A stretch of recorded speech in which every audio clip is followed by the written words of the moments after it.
In an era where personal development and pushing one's limits are often glorified, few stories are as compelling as Jesse Itzler's experience living with David Goggins, the renowned ultramarathon runner and Navy SEAL. When Goggins lived with me, his rule is we had to do something every day that sucked. That was his rule. He's the master at that. Yeah, tell me about it. His time with Goggins gave Itzler a first-hand look at how to stay hard or maintain a high level of mental and physical toughness. All right, well, what's next? He said, well, what's next is we're not leaving here until you do 100 more. We're not leaving the gym until you do 100 more. That day. Now. And that started our journey of like, you're about to go in a place where you've never been, motherfucker. Here are some key takeaways. Embrace discomfort. Goggins believes that growth happens when we step outside our comfort zones. Itzler witnessed this when he saw Goggins push through physical and mental barriers, no matter how challenging. Come on!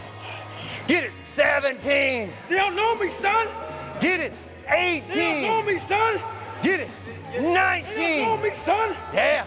20! You got You some don't know more me, in you! son! 21! Yeah! Get it again! This taught Itzler that discomfort is temporary, but the strength gained from pushing through it lasts much longer. Discipline over motivation. Goggins advocates for discipline over motivation. While motivation is fleeting and dependent on our moods, discipline is consistent. It's about doing what needs to be done, even when you don't feel like it. And getting up early, I don't want to do that. So I made this long list of things I don't want to do. And through that, I found myself. The 40% rule. Perhaps the most impactful lesson from Goggins is his 40% rule. He believes that when your mind tells you that you are done, you're really only 40% done. This rule taught Itzler to push beyond his perceived limits. This is the 40%. When you quit, your mind says we're done.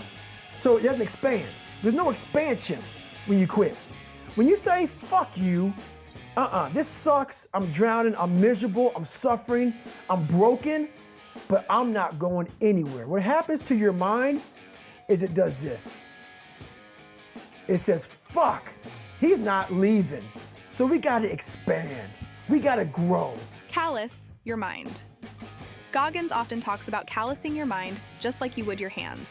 This means putting yourself in tough situations repeatedly so that you can handle them better over time. Itzler applied this principle by stepping up his physical training and challenging his mental limits. On the ticker on the TV, the emergency broadcast system came up. Stay inside. Freezing rain. Icy conditions. High winds. Stay inside. It was like beeping. Stay inside. And Goggins was like, this is amazing, man. Let's go for a run. And I'm like, they're telling us the exact opposite, man. They're broadcasting. Accountability mirror. Goggins recommends asking yourself 3 questions during this reflection exercise. How do you feel now, compared to how you think you'll feel once you accomplish your goal? This technique forces him to confront his reality every day, fostering personal accountability. Itzler adopted this practice to keep his goals at the forefront of his mind. When you look in the mirror, that's the one person you can't lie to. So every morning I would shave my head thanking God. I would reflect back on some of the lies I may have told somebody or some of the ways I acted that I didn't feel comfortable doing. And I did it to impress other normal people.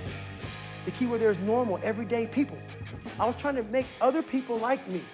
How pathetic is that? Living with David Goggins taught Jesse Itzler that staying hard is about pushing yourself physically, mentally, and emotionally. It's about embracing discomfort, exercising discipline, pushing beyond perceived limits, and maintaining personal accountability. These lessons are not just for the fitness enthusiast, but for anyone looking to improve their resilience and mental toughness.